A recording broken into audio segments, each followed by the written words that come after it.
18 of the embassies that were closed because of terror threats last week reopened. One is still closed, and it's the one in Yemen, which underscores how that country is now a central front in the largely secret war against al-Qaeda. So why are there so few Western reporters living and working there? And how does that journalistic vacuum affect the way we understand what's going on? Joining us now live via Skype from the Yemeni capital, Sana'a, are two of those Western journalists. Freelance reporter Adam Barron and Iona Craig, the Yemen correspondent for the Times of London. Also joining us from Atlanta, Jeb Boone, a former managing editor of the Yemen Times and now a Global Post correspondent. Thank you all for being here, and thank you all for coming in via Skype from Yemen. Sometimes this can be tricky, which really shows how hard it is to cover the news there. I wanted to start with Iona and talk about what a typical day in the life for a reporter in Yemen is. Iona, is it relatively safe for you? Are you able to move around pretty freely? Yeah, I'm able to move around pretty freely. You know, I head out in the mornings. I normally pick up some bread from the baker's that's just outside my front door for breakfast. I live right on a busy market and head out for meetings. Most of the interviews I do here when you're talking to Yemenis, I don't think I've ever done one that's lasted less than an hour. You know, people will sit down and spend a lot of time talking to foreign journalists here. But the only thing I do to take precautions is I do wear an abaya now and a hijab just to blend in a bit more because of the recent issues over foreigners being kidnapped. Adam, do you find interest from editors back home and from bosses back home in the stories that are happening there? I think I'm lucky that the two main outlets that I write for in the U.S., CSM and McClatchy newspapers, tend to take a pretty nuanced view, so they're always interested in stuff. But it's very clear that there are certain things, like anything AQAP related, obviously, as the past week has shown, that get disproportionate attention compared to, you know, the political things or more humanitarian related stuff. So in other words, the war coverage is taken much more seriously than the human stories there. Yeah, I'd say so. And Jeb, how does that affect how Americans perceive what's going on there? If we don't see it on television every day, if we don't see live shots from there and foreign correspondents parachuting in, how does that affect how Americans perceive it? Americans don't realize just how deeply involved we are in Yemen and how many drone strikes have happened just this past week. There's been so many.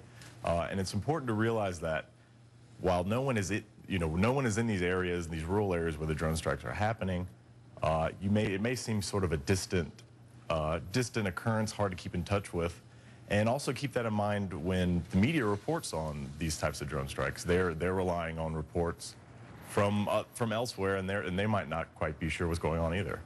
Iona, when we talked earlier, you made a point about how this reminds you in some ways of Iraq and WMD from many, many years ago, because you say Western journalists are fed, spoon-fed information. Can you give us an example of that? Yeah, I mean, that's really come out this week. Most of the coverage that's come from Yemen has not just been misleading. It's been complete and utter codswallop. You'd probably believe, or the people in America would believe, that we're on lockdown here, that we're under a siege. And the reality is, here in Sana'a this week, nothing has changed. It's absolutely normal. The amount of soldiers on the streets, there has been no heightened security.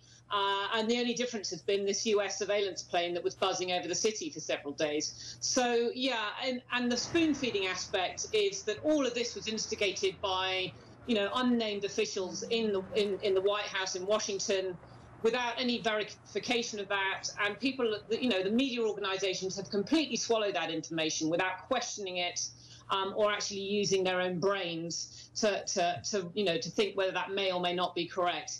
And that's similar to what happened with the Iraq story.